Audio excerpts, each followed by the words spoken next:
ஈன்ற தாயுண்டு நீயுண்டு ஓர் வீட்டிலே, அந்த தாய் கூட எனக்கில்லை சொல்ல.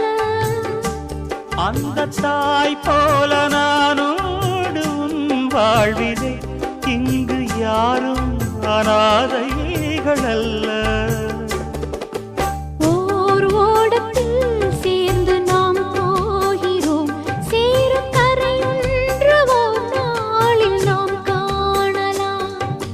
கீழ்வானிலே தோன்றும் விடிவெள்ளி போல் வாழ்வில் ஒளி வீசும் எதிர்காலம் உண்டாகலாம். கூடு